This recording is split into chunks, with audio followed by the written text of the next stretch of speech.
الحمد للہ رب العالمین والصلاة والسلام علی سید الانبیاء والمرسلین اما بعد۔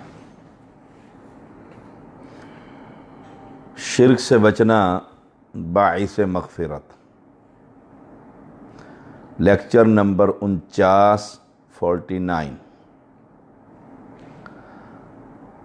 سیدنا عبداللہ بن مسعود رضی اللہ تعالی عنہ بیان کرتے ہیں، انہوں نے کہا جب رسول اللہ صلی اللہ علیہ وسلم کو اسراء کروایا گیا۔ اسراء کا معنی رات کو لے جانا، رات کے قلیل حصے میں، پوری رات میں بھی نہیں۔ مسجد حرام سے مسجد اقصیٰ تک اس سفر کا نام ہے اسراء۔ سفر تھا 40 راتوں کا، دور دراز کا سفر، 40 راتوں کا۔ اللہ تعالیٰ نے سبحان الذی اسریٰ بعبدہ، پاک ہے وہ ذات جس نے سیر کروائی اپنے بندے کو۔ اسراء معنی رات کا قلیل حصہ، رات کا قلیل حصہ۔ معراج کے 2 حصے ہیں۔ پہلا حصہ جسے اسراء کہتے ہیں، جس میں اس حدیث کے اندر لفظ ہے اسراء، وہ ہے مسجد حرام سے مسجد اقصیٰ تک، یہ ہے اسراء۔ معراج کا دوسرا حصہ ہے مسجد اقصیٰ سے آسمانوں تک۔ رسول اللہ صلی اللہ علیہ وسلم کا فرمان بھی ہے، عُرِجَ بِی إِلَى السَّمَاءِ، مجھے آسمان کی طرف لے جایا گیا، یعنی چڑھایا گیا۔ معراج سیڑھی کو بھی کہتے ہیں، سیڑھی پر آدمی چڑھتا جاتا ہے، تو معراج کے 2 حصے ہیں۔ معراج کا لفظ پھر زیادہ مشہور ہو گیا، اور یہ بھی بات بالکل صحیح ہے کہ آپ کو یہ معراج بجسدہ العنصری، حالت بیداری میں، جس میں اطہر کے ساتھ، خواب کا واقعہ نہیں۔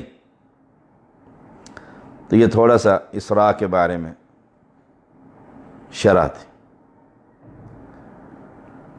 آپ کو سدرۃ المنتہا تک لے جایا گیا۔ سدرۃ المنتہا سورۃ نجم میں بھی آتا ہے، عند سدرۃ المنتہا۔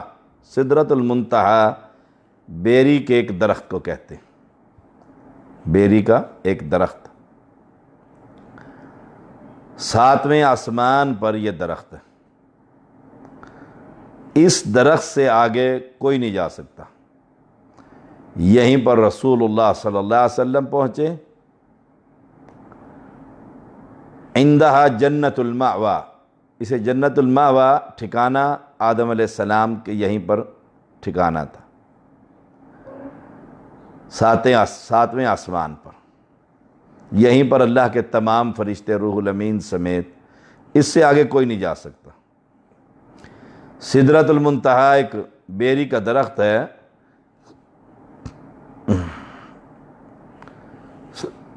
کہ سونے کے پروانے، اذ یغشی السدرۃ ما یغشی، سونے کے پروانے اس پر منڈلا رہے تھے، چھائے ہوئے تھے سونے کے، سبحان اللہ۔ سدرۃ المنتہا پر فرشتوں کا عکس پڑ رہا تھا۔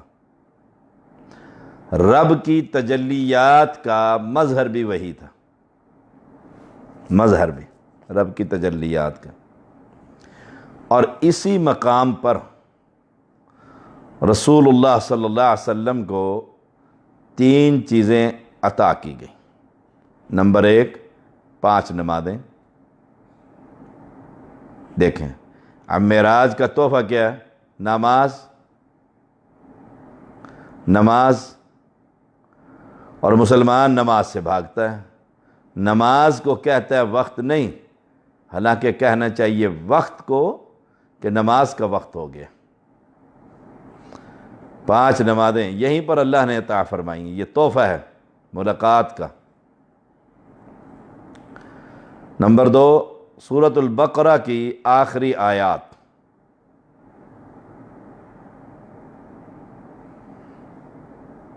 سورۃ البقرہ کی۔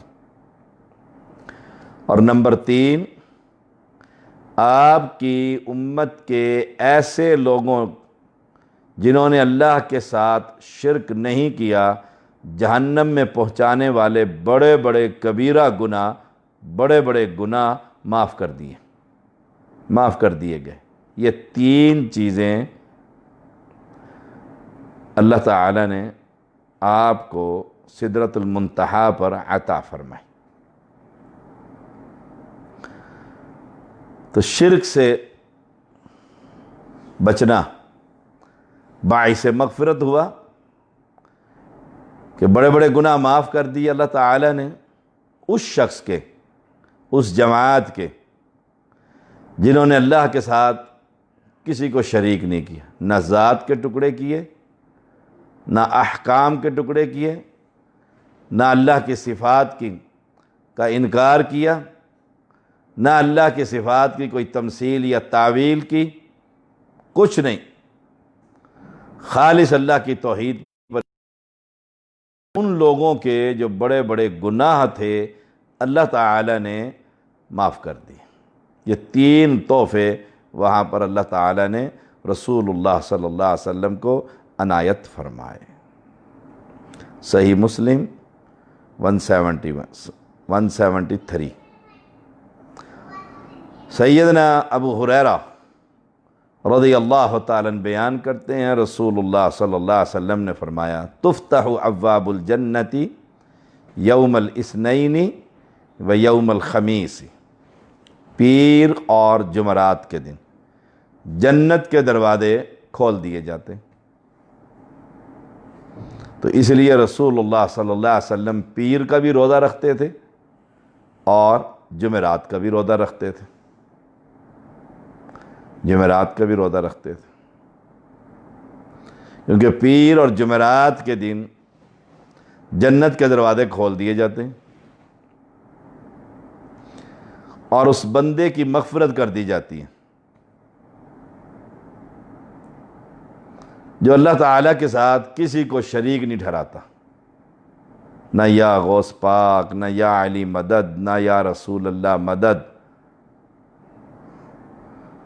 نہ کسی بابے کے نام کا چڑھاوا، نہ کسی بابے کی قبر پر سلام، نہ کسی بابے کی قبر پر چادر، نہ کسی بچے کے بالوں کی چٹیا۔ شرک سے پاک اور بیزار، اللہ اسے معاف کر دیتا ہے۔ تو گویا جو بندہ شرک سے بچتا ہے اس کی مغفرت ہو جاتی ہے پیر اور جمعرات کے دن۔ اور جس کے ہاتھ میں دھاگا بندھا ہو، آج میں نے ایک مریض آیا تو اس کے ہاتھ میں سرخ دھاگا، بابا شاہ لال شاہ کا سرخ، میں نے کینچی سے کاٹ دیا، جاتے ہوئے اٹھا کر بھی لے گیا۔ مشرک، گندے عقیدے کے لوگ، خود بیمار پڑا ہوا ہے، دھاگا بندھا ہوا ہے، اگر دھاگے میں شفا ہوتی تو ٹھیک ہو جاتا نا، ہمارے پاس کیا کرنے آیا۔ اب فرمایا الا رجل، ہاں مگر وہ آدمی، ہر اس بندے کی مغفرت کر دی جاتی ہے جو اللہ کے ساتھ کسی کو شریک نہیں کرتا۔ اور دنیا میں 100 آدمی ہونا تو 99 آدمی اللہ کے ساتھ شرک کرتے۔ سروے جو کیا گیا تو کہا گیا کہ توحید پرست جو ہیں وہ 1% ہیں، 1% ہیں، 15% رافضی ہیں۔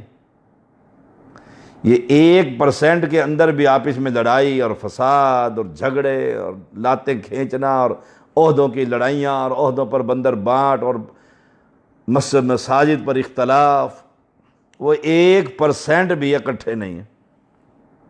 تنظیمیں الگ، عمارتیں الگ، نظامتیں الگ، جماعتیں الگ، سبحان اللہ۔ اب ان 1% کی ذمہ داری کیا ہے کہ اللہ کی توحید لوگوں میں بیان کریں، عقیدہ توحید کو پھیلائیں، لوگوں کو شرک کی دلدل سے نکالیں، کیونکہ شرک سے بچنا باعث نجات، جنت کی گارنٹی، مغفرت۔ آپس کی لڑائیاں اور جھگڑے چھوڑ کر، رسول اللہ صلی اللہ علیہ وسلم کا فرمان نہیں ہے جو جانتے ہوئے کہ حق میرا ہے اور وہ چھوڑ دیتا ہے، میرے پاس جنت کے علاوہ اور کوئی شے نہیں اس کے لیے، سبحان اللہ، سبحان اللہ۔ لیکن دیکھ لو، اب یہ 1% اہل توحید کی ذمہ داری کیا ہے کہ لوگوں کو قبروں سے ہٹاؤ، چلیں کشمیر کو فتح کرنے۔ اپنے ملک کے اندر دیکھو، ساری قوم اکثریت غیروں کے دروں پر لٹکی ہوئی ہے، چمٹی ہوئی ہے، لیٹی ہوئی ہے، خاندان کے خاندان وہاں پر لنگر خانے میں جمع ہیں، لنگر خانے کی ٹکڑے تقسیم کرنا باعث اعزاز سمجھتے ہیں، چادروں کو برکتوں کے لیے گھروں میں لے جاتے ہیں، اور پیر صاحب کا تھپکی مل جائے تو 14 طبق روشن ہو جاتے ہیں، اللہ کے ساتھ تعلق ختم ہے۔ تو پھر اہل حدیث یوتھ فورس پاکستان اور مرکزی جمعیت اہل حدیث پاکستان کی ذمہ داری کیا ہے؟ لوگوں کو اللہ کی توحید کی دعوت دے، 1 سے 2، 2 سے 4، 4 سے 10، اس ریشو کو بڑھائیں اور اس پر محنت کریں، مشقت کریں، ٹارگٹ بنائیں لوگوں کو، انہیں توحید کی دعوت دیں کہ فَيُغْفَرُ لِكُلِّ عَبْدٍ لَا يُشْرِكْ بِاللَّهِ شَيْئًا، جو اللہ کے ساتھ شریک نہیں کرتا اس کی مغفرت کر دی جاتی ہے، سوائے اس آدمی کے کہ اس کے اور اس کے کسی مسلمان بھائی کے درمیان دشمنی، اس کے اور اس کے بھائی، إِلَّا رَجُلٌ كَانَتْ بَيْنَهُ وَبَيْنَ أَخِيهِ شَحْنَاء، بھائی کی کسی بھائی سے دشمنی تو جائز ہے، وہ قبر پرست ہے، میں اللہ کی توحید کی عبادت کرتا ہوں، اللہ کی عبادت کرتا ہوں، اللہ کے توحید کا پرچار کرتا ہوں، وہ تو دلدل پرست ہے، کڑا پرست ہے، منکا پرست ہے، ہنڈیا پرست ہے، جوتی پرست ہے، لوہا پرست ہے، دشمنی تو جائز ہے۔ اور یہ الولاء والبراء عقیدے کا مسئلہ ہے، مومن آدمی کبھی کسی مشرک سے دوستی نہیں رکھ سکتا۔ ہاں، مسلمان اور مسلمان بھائی کے درمیان دشمنی ہونی چاہیے۔ مسلمان کون ہوتا ہے؟ جو توحید پرست ہوتا ہے، جو توحید پرست نہیں وہ مسلمان ہی نہیں، وہ مسلمان ہی نہیں۔ اب ہمارے ہاں تنظیمی اختلاف اتنا بڑھ گیا کہ ہم مشرک کو تو اپنے سٹیج پر برداشت کر سکتے ہیں، لیکن کسی اہل توحید کو تنظیمی اختلاف کی وجہ سے برداشت نہیں کر سکتے، فساد ہو جاتا۔ میں ایک جلسے پر گیا، وہاں اہل حدیث کا جلسہ تھا، وہاں مخالف اہل حدیث تنظیم کا نمائندہ آ گیا، علماء نے سٹیج چھوڑ دیا کہ یوں کیوں آیا ہمارے سٹیج پر؟ بریلوی بیٹھ جاتا ہے، قبر پرست بیٹھ جائے گا، پیر پرست بیٹھ جائے گا، یہ جھوٹے معبودان باطلہ کے پجاری بیٹھ جائیں گے، اسے سینے سے لگائیں گے۔ سبحان اللہ، یہ ہے وہ حزبیت جو گمراہی کی طرف دعوت دیتی ہے۔ او اہل اسلام، اہل توحید، میں تمہیں اسلام کا پیغام دے رہا ہوں، اپنے دلوں میں وسعت پیدا کریں۔ اگر کوئی تنظیمی اختلاف کر کے الگ ہو گیا ہے، تمہارا بھائی ہے، مسلمان ہے، توحید پرست ہے، صحیح العقیدہ ہے، عقیدے کی بنیاد پر دشمنی ہوگی۔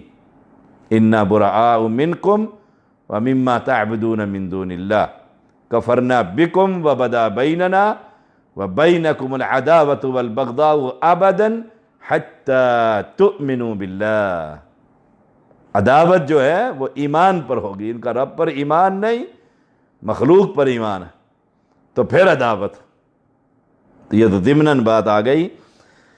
تو سوائے اس آدمی کے جو اپنے بھائی سے دشمنی رکھتا ہے، یعنی توحید پرست کسی توحید پرست سے دشمنی رکھتا ہے، کیا کہا جاتا ہے؟ فیقال، انذروا ہذین حتی یصطلحا، انذروا ہذین حتی یصطلحا، انذروا ہذین حتی یصطلحا، مہلت دے دو ان کو، چھوڑ دو بھی، کھاتے میں ابھی نہ لکھو جنتی دوست کی، مہلت دے دو، مغفرت نہ لکھو اس کی، مہلت دے دو تاکہ یہ صلح کر لیں، مہلت دو ان دونوں کو حتیٰ کہ یہ صلح کر لیں، مہلت دو ان دونوں کو حتیٰ کہ یہ صلح کر لیں، اور صلح کے بعد ان کی بھی بخشش کر دی جائے گی۔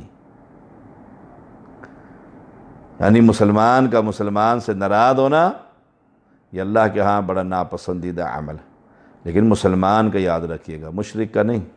مشرک تو ہم ناراض ہیں سخت کہ اس نے قوم کو کہاں پر لا کر کھڑا کر دیا ہے، بربادی کے کنارے پر، شرک کی دلدل میں، شرک کے گناہوں میں جو ناقابل معافی جرم ہے، اگر مر جائے تو باقی سارے جرم معاف ہو جاتے ہیں مرنے کے بعد، یہ شرک نہیں معاف ہوتا۔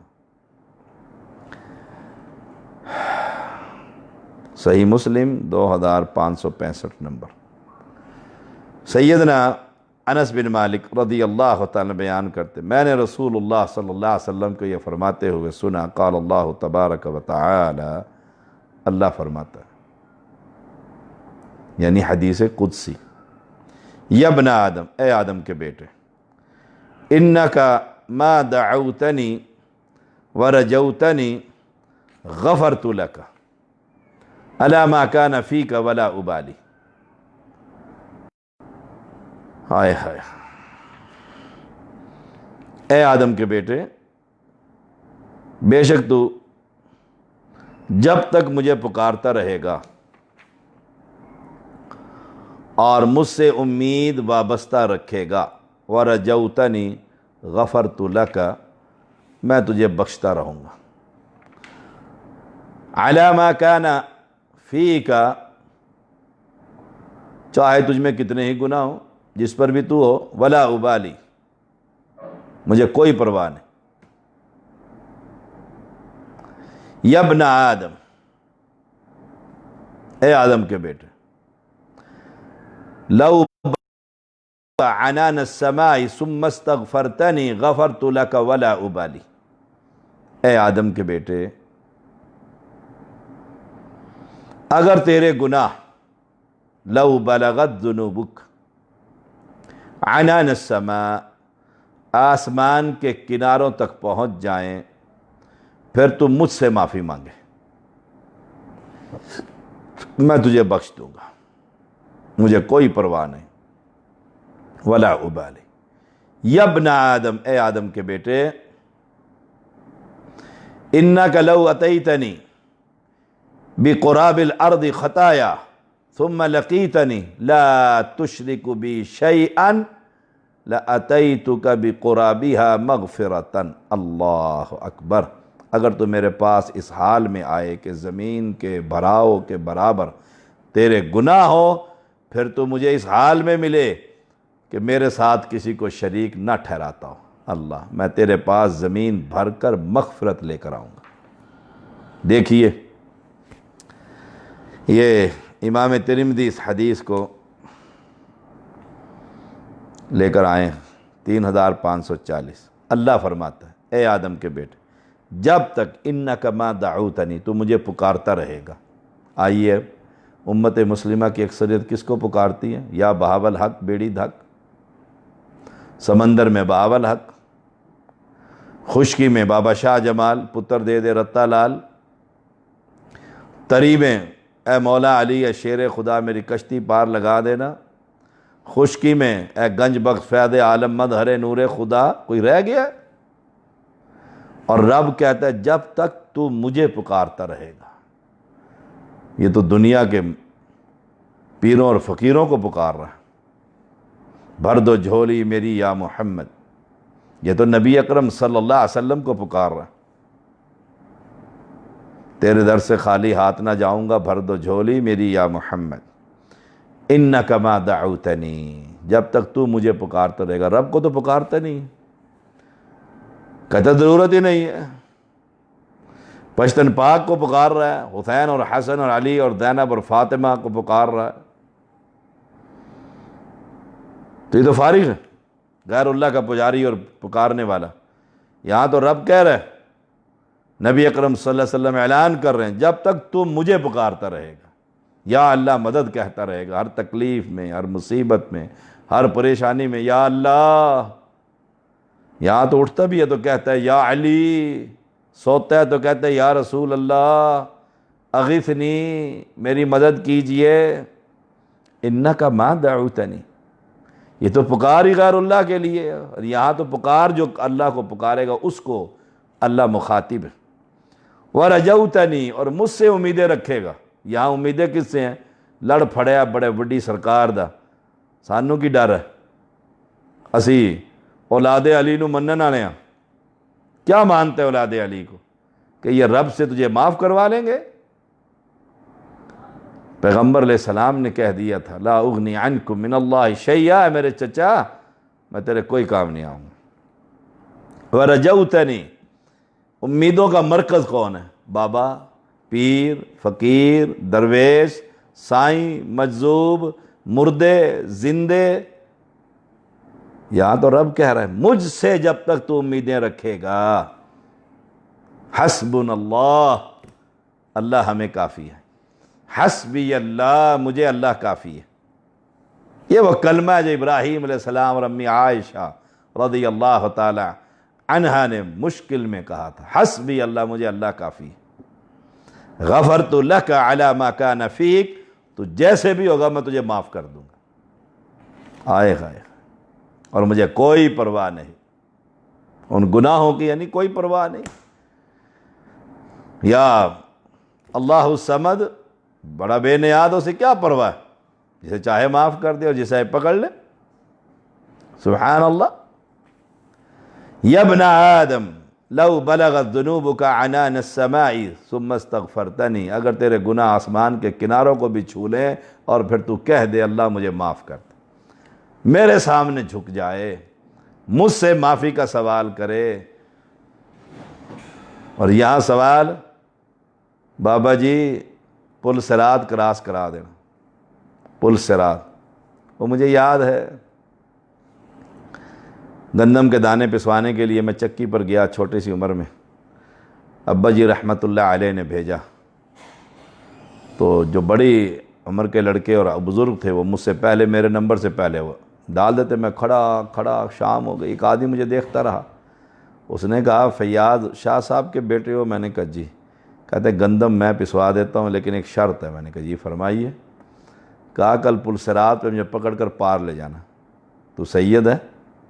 میں نے کہا بالکل لے جاؤں گا۔ میں بھی مجھے تو پتہ نہیں تھا یہ کیا چکر ہے، عمر چھوٹی تھی، میں بالکل لے جاؤں گا جناب۔ اس نے اٹھایا تھیلا گندم کا، ڈالا، آٹا پسوایا، سائیکل پہ باندھا اور کہا جاؤ شاہ جی، یاد رکھنا مجھے۔ میں کہا بالکل یاد ہے۔ جب اللہ نے قرآن و سنت پڑھنے کی توفیق دی اور سمجھ دی توحید کی، پھر میں اپنی عقل پر ماتم کرتا تھا، اور اس کی عقل پر زیادہ کرتا تھا، وہ بڑا آدمی تھا، میں تو بچہ تھا، کہ بے وقوف آدمی، میں اتنا بے بس ہوں کہ زندہ ہوتے ہوئے اپنے دانے نہیں پسوا سکتا، اور کل جہاں ساری دنیا پھنسی ہوئے گی اور انبیاء بھی نفسی نفسی کر رہے ہوں گے، وہاں میں تجھے پار لے جاؤں گا۔ یہ ہے وہ عقیدہ، گندا عقیدہ۔ تو مجھے استغفار کرتا رہے، اگر تیرے گناہ اتنے ہوں اور مجھ سے معافی مانگ لے، وہ شرک کی معافی بھی ہو سکتی ہے، کبیرہ گناہوں کی معافی بھی ہو سکتی ہے۔ غفرت لک ولا ابالی، میں تجھے معاف کر دوں گا، مجھے کوئی پرواہ نہیں، مجھے کوئی پرواہ نہیں۔ یا ابن آدم انک لو اتیتنی بقراب الارض خطایا ثم لقیتنی، آئے خائے، اے آدم کے بیٹے تو اس حال میں آئے کہ زمین کے بھراؤ کے برابر تیرے گناہ ہوں، پھر تو مجھے ملے آ کر، اور اس حال میں ثم لقیتنی لا تشرک بی شیئا، تو نے میرے ساتھ کسی کو شریک نہ کیا ہو، گناہ اتنے کہ ساری زمین بھر گئی، اتنا کون سا پاپی ہو سکتا ہے آدمی؟ میری سمجھ سے بالا تر، اتنا کون سا انسان ہے جس نے دنیا کی ساری زندگی گناہوں سے بھر دی، ساری زمین گناہوں سے بھر دی؟ پاکستان بھرے گا، اپنا ملک بھرے گا، محلہ بھرے گا، شہر بھرے گا، ملک بھر لے گا، سارا بر صغیر ایشیا بھر دے گا وہ، لیکن اللہ کی رحمت کتنی کہ اگر واقعتاً بالفرد محال جو ناممکن ہے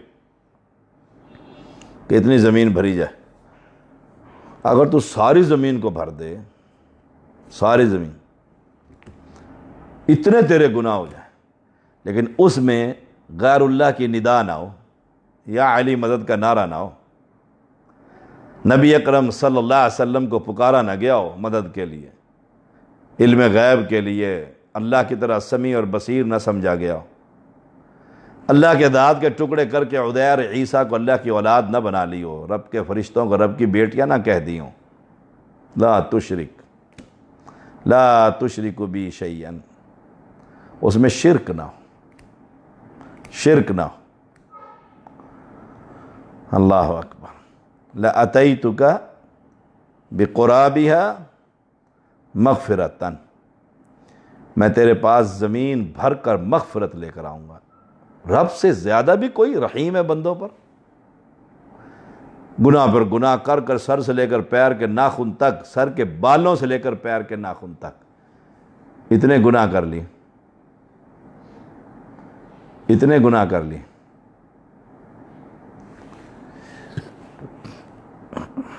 رب کتنا کریم ہے، اور پھر فرما رہا ہے میں اتنی ہی مغفرت لے کر آ جاؤں گا، اتنی ہی مغفرت لے کر آؤں گا، یعنی معاف کر دوں گا تجھے۔ اور اگر اس میں شرک ہوا، اگر اس میں شرک ہوا تو پھر مغفرت نہیں۔ تو نتیجہ یہ نکلا کہ شرک سے بچاؤ نجات کا ذریعہ، باعث مغفرت ہے۔